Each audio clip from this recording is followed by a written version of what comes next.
Mirko, odradio si jedan od posljednjih treninga uoči svog 5. ulaska u Oktagon. Protivnik je Brazilac Junior dos Santos.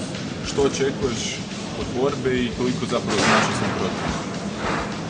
Očekujem atraktivnu borbu. Dos Santos je sasvim sigurno jedan od mladih lavova UFC-a. I bez obzira i da izgubi ovu borbu, ja vjerujem da njega čeka karijera u UFC-u. On je mlad, 25 godina, imao je 2 impresivna nastupa do sada, da je pobjedio knokautom u prvoj rundi. Ne znam puno o njemu, nisam mogao puno vidjeti iz te dvije borbe, završio je obe borbe praktički u manje od minutu, tako da ne znamo šta sve radi, to je sigurno na jedan udarac pogodio. Ne znamo kako je kondicijski ni šta, nešto sam gledao njegove starije borbe iz Brazila, međutim to je seoska liga bila i protivnika, tako da se tu i loše je relativno snimak, tako da se tu nije moglo nešto posebno. Ne znam, u svakom slučaju ja sam spreman, vjerujem da sam dobro spreman. Rezultati zadnjih treninga i sparinga pokazuju da je spreman ok. Tako da ja očekujem pobjedu. Borba neće biti laka u svakom slučaju, ali naravno da se očekujem da se na favorit ove borbe. Iako je tu teško, nezahvalno, bi bilo šta predviđati. Ja sam već par puta rekao da ako nogometni klub NK Privlaka iz mog sela igra protiv Barcelone ili Liverpoola, mogu igrati 100 utakmice, 100 puta će pobijediti Barcelona, to je nemoguće. Ili ako ja uđem Federer u tenis, 100 puta igrate, ne mogu niti jednom dobiti teoretski. Ali borba, kad dva čovjeka od 110 kila uđu, tamo da je velika razlika u kvaliteti, uvijek postoji onaj takozvani lucky punch, što ostali sportovi ne poznaju. Jesi možda spremio neku posebnu taktiku? On je rekao da se čeka zadnjim direktom na tvoj pokušaj high kicka. Možda se šalio? Pa ne znam, ne znam. Ne vjerujem da bi on otkrio svoju taktiku, a nema tu taktike. Svi oni koji poznaju borački sport, nema tu taktike naprijed. Taktika je jedina koju MMA i Ultimate Fight danas priznaje, vrhunski se spremiti u kondicijskom smislu i to je to, imati želju za pobjedu. Nema taktike. Taktika se mora prilagoditi u djeliću sekunde u borbi. Ne znam nešto. On može meni poletiti u noge, može tražiti klinč, može bježati od mene samo boksat, može samo low kickove raditi, ja ne znam kako da se spremi taktika. Koliko ti paši to što je on zapravo stand-up borac? Sigurno neće inzistirati na parteru, iako je štićenik od Minotaura, jednog od najboljih boraca partera na svijetu.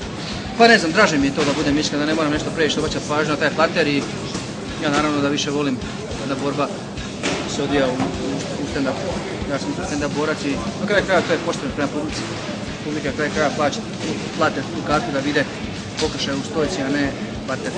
Rekao si da je on jedan od mladih lavova UFC-a, ali u te dvije borbe koje je odradio ubilježio je dva vrlo impresivna nokauta.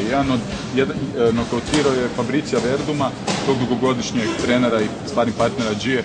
U čemu je Fabricio pogriješio što ti ne smiješ napraviti da se ne bi dogodilo slično?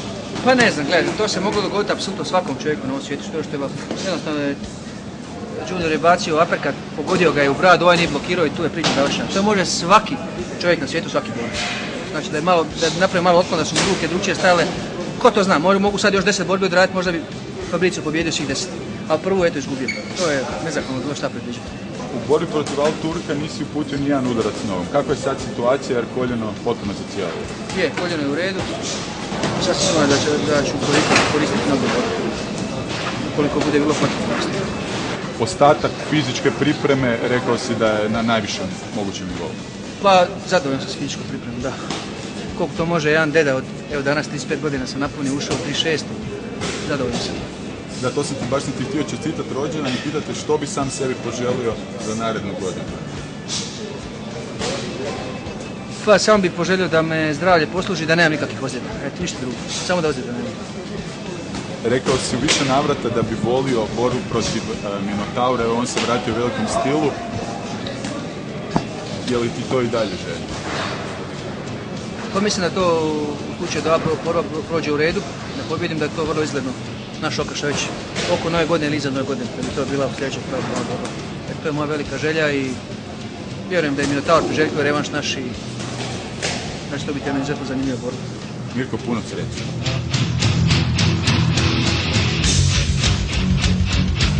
Klap treći put.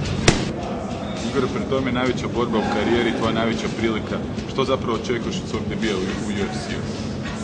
Pa, daću sve od sebe, trenirao sam dugi niz godina. Do ove prilike ne bi došlo da nije bilo Mirka Filipovića.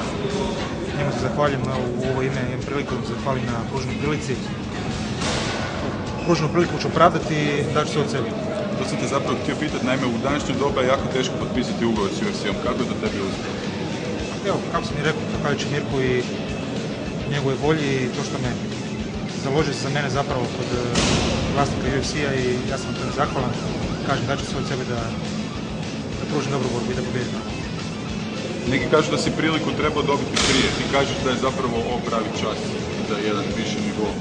Evo, ne bi sad htio nikoga okrivljavati ni govoriti, prilika je došla, ja ću iskoristiti priliku i to što je bilo prije veliko iskustvo, imam za sebe 26 borbi i mislim da će to biti dobar test za mene, 19-9. Vrlo si iskusan, opet to iskustvo pomaže u ovako jednom teškom ispitu. Pa uvelike pomaže, kako ne. Borio sam se raznim posljednim borcima, od Hrvača, udarača, stvarno svakakvih, a eto, Matušenko je Hrvač, ne boji se ući u izmjenu udaraca i to će biti zanimljiva borba. On je iznimno ugledan protivnik koji se borio sa velikim imenima i pobjeđivao. Gdje je tvoja šansa? Moja šansa u borbi s njim? Da. To ćemo vidjeti na meču samo. Da li će on ići dolje, da li će ostati gore, da li će ja ići dolje, to će se vidjeti na samom meču. Polučili smo dobro protivnika. Ja znam da je on eminentan borac u Americi, borio se i za titulu u UFC-u sa Ortizom, tuko se 5 rundi na 5 minuta, išlo na bodove, stvarno svaki čas koji izdrži 5 rundi, 5 minuta, to je izuzetno spreman borac, ali to je bilo prije 5-6 godina. On se vraća u UFC, ja dolazim u UFC, znači oba dvojica želimo ostati u istoj organizaciji, kaže, bit će napredan borba. Došao si zapravo u najveću organizaciju svijeta i u najtežu kategoriju. Što misliš, kakvi su ti tamo protivnici, kakve su tvoje šanse u budućnosti? Normalno da je kategorija teška. Neću sad nabrati protivnika, ali ima ih jedno barem 10 koji mogu biti prvaci u kategoriji. Biću sretan ako dođem uopće u poziciju da se borim za titul. Uvijek si bio poznat javnosti kao sparing partner Mirka Filipovića, sada si ti došao na taj jedan viši nivo. Šta ti se promijenilo u životu? Da li i dalje ista rutina? Ništa se nije promijenilo. Dalje ista rutina, isti dan koji svaki drugi. Ne smijem davati, mislim, UFC je velika stvar, ali želim ostati u onom ritmu koji sam do sad bio i nastaviti živjeti isti tempo. Želimo ti puno sreće.